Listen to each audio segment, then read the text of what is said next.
Hey, what's up guys, it's Solar and today we're going to be having a look at the new Photoshop 2015.5 update. So I've taken a bit of time over the last couple of days to get my head around everything that has happened in Photoshop. Had a look around at some of the videos and there's actually some pretty cool stuff that's been added under the hood which might not be obvious after you've installed it, but I'm going to just go over the best features right now according to me are the ones that are actually going to affect you on a day-to-day basis. And yeah, I mean, some people have different views on these than I do, but I actually think for the most part it's a really good update. If we come to About Photoshop CC, you'll see we're 2015.5 now, which I'm not quite sure why we're still on 2015, but you know, maybe Adobe have other things in plan for later this summer. I think usually they come out about this time in the year, but I don't know if we're getting a 2016 update this year or not. But these 0.5 and 0.3 updates seem to be fairly responsive and powerful. So I had to install some of my plugins again for After Effects, which was really annoying. But you know what you're gonna do. Now let's have a look at the first tool, which is the content aware crop. So for those of you who don't know what content aware is, it's probably the best feature of Photoshop. So if we select something and we try and fill it, we can fill it with content aware, and what Photoshop basically tries to do is fill in the gaps there. It basically tries to work out what should be there and then goes ahead and tries to fix it. So if we want to get rid of a little castle up here, you know, it basically does its best to try and fix. So you're basically telling it to fix, you're telling it whatever's in this selection is wrong and I want to fix it, and it will look around the area and go, oh okay, so you want to get rid of that, and then it has a look around and says, okay, well I'm going to have a guess here that there's a lot of C here, so you actually want C there. Now with the crop tool is basically for cutting your image into new, sometimes more dynamic, if we try and get our rock here in the lower third, more dynamic compositions, more interesting compositions. It allows you to crop, but usually when you crop inwards because you can't really crop outwards because obviously there's nothing there. But Photoshop does have content aware built in, so why should it not be able to do that? Because when we twist this, we're essentially twisting the image, so we're always going to be revealing parts of the image that don't exist, like here. However, now you can tick content aware on your crop tool, and when you hit enter, not only will it rotate your image, but it will also attempt to fill in those areas, which you could do manually before, but it kind of does it all in one move now. So you see that's actually pretty useful. It's done an alright job there. We might have to go in and clean that and clean this up here, but for the most part it's actually done a really cool job. So not only can you crop inwards now, you can actually crop outwards and you know, try and make your compositions vastly different to what they were before. So again, I'm going to try and fill in the outside here, and it's probably going to get less and less accurate. That's actually pretty good still, but you can go in afterwards and clone. But you can see how this can be really useful for just breathing some new life into your images, and a lot of the time, especially when you're going to be wanting to straighten the horizons, this will come in really useful. So definitely one of my favorites. One thing to note though is that if you come up to here, make sure classic mode is not selected, or else this will be grayed out and you'll be wondering why the heck the new content aware tool does not work. That is why. It's because you have to be in not classic mode, in the new mode. So just a little gotcha there. Moving on, let's move to the type match, which is again a really useful feature. So this is the ever recognizable parental advisory explicit content message. I'm going to fill in the white area here just so we've got somewhere to place our text. So what I want to do is, let's say I want to match this font. I want to have this font but editable. So if I write content and scale this up, it's just going to be the last font I used, which is apparently this weird script font. But let's say I want this font to be as close to this font as possible. Now, without going and finding out what that font is, it's never going to work. There are options out there, so if you save this as JPEG and go on to sites like What the Font, you can kind of search for similar fonts, but then you've got to go find that font and download it, and it's really slow, painful process. However, because of the new content match tool, if we select our text layer, select our marquee tool and go around the word that we want to match, which is this one. Now if we come up to type and match font, we can actually click.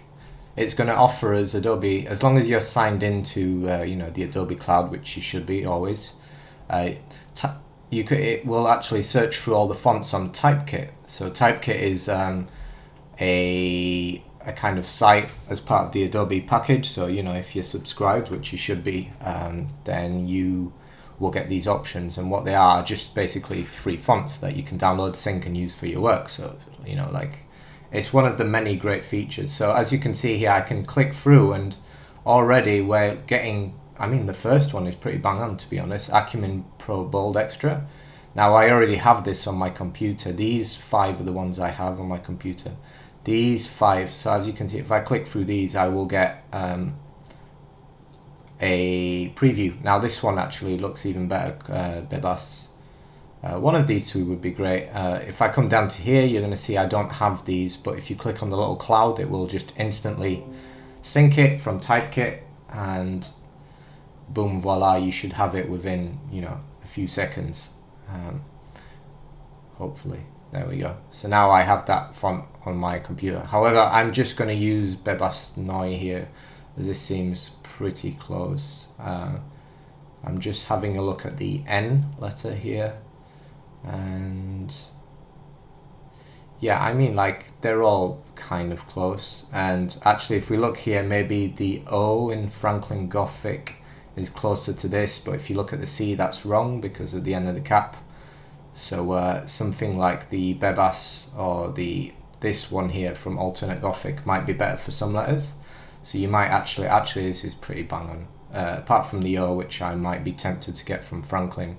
I'm just going to hit OK and then deselect, and then there you go. I've got my font, and if I scale this up somewhat to kind of roughly match the sizing. Now obviously you can see the big difference between these 2 fonts is the height, but if we do Control T and pull this down, we can do something like that, and that's not a million miles away. You can then go into certain letters and come into your font, and you might want to maybe try stretching that font out that way or whatever, but you get the idea, and then you might have to change the kerning. But I've gone up through all of this in other lessons, so there you go. That's actually a pretty good match, and you can see how this tool is useful, because not only does it match your fonts, but it also offers you straight away the option to sync and download that font, so you can speed up your workflow. So literally one of my favorite things, and pretty well hidden away, so make sure you check that out.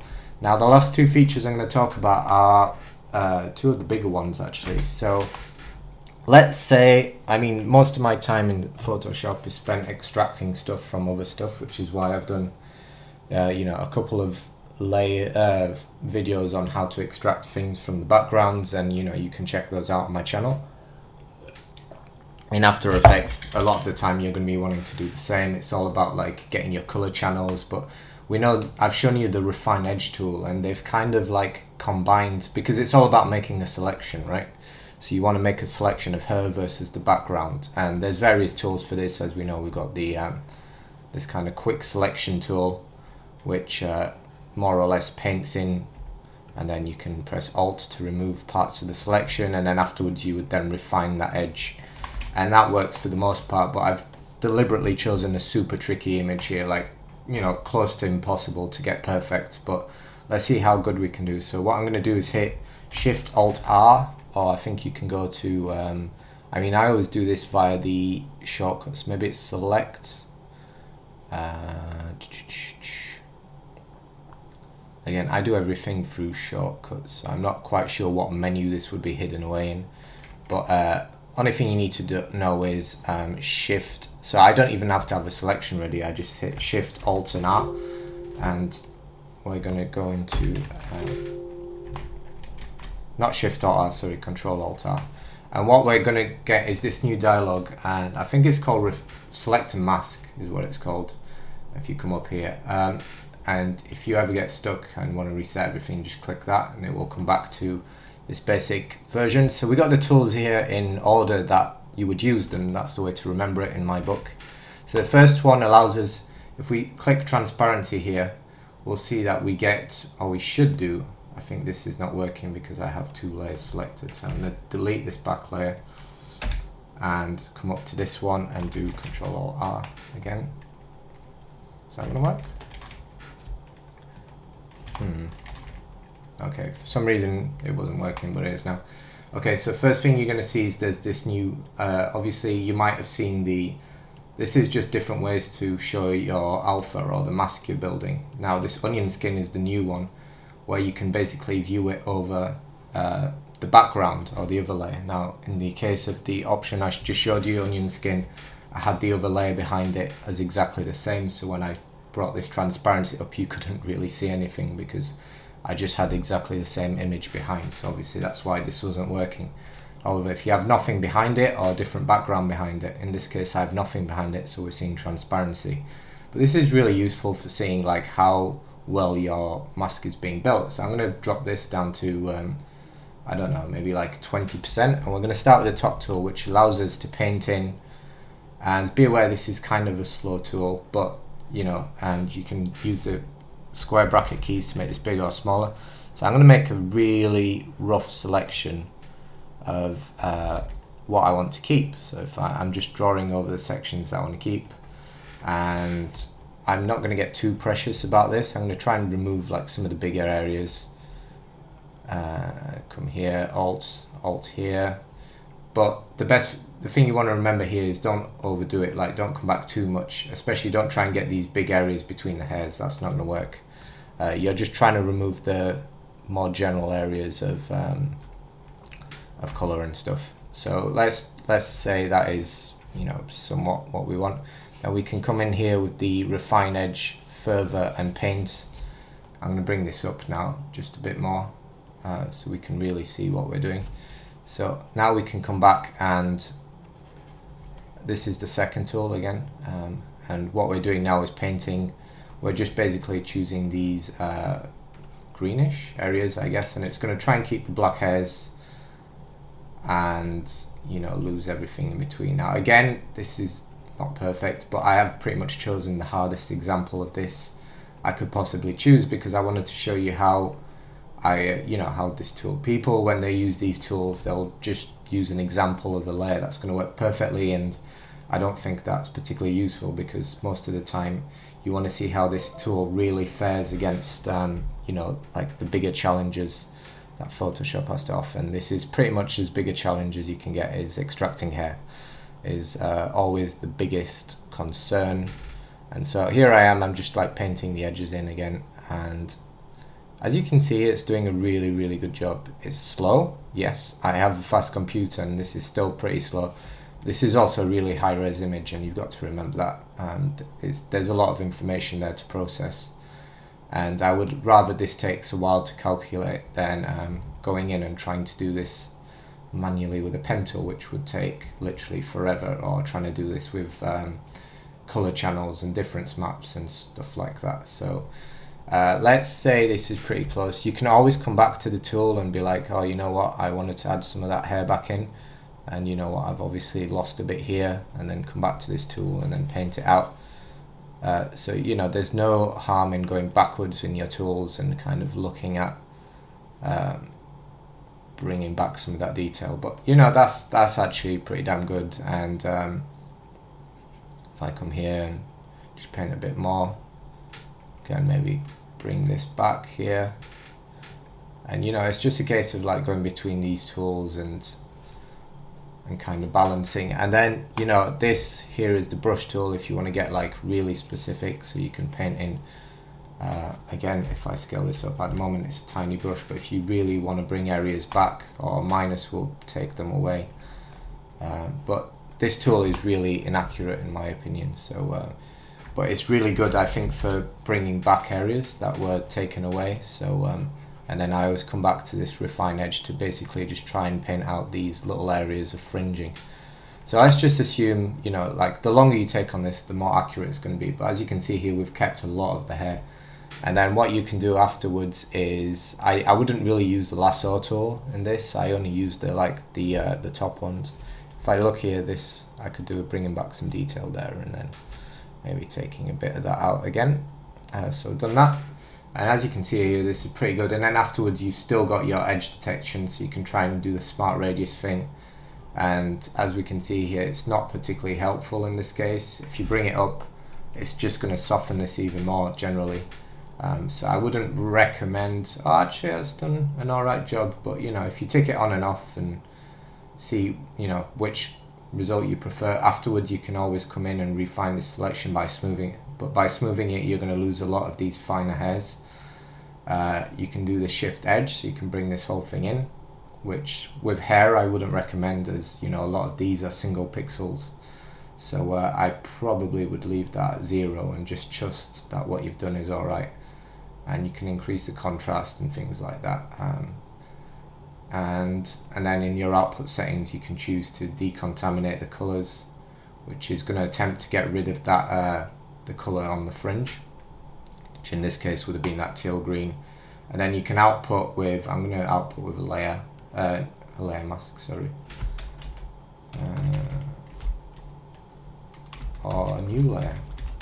Let's do a new layer, and you can remember these settings and hit OK. And now if we come into here, so we've got, this is our final layer, and there we have what we had before, and here.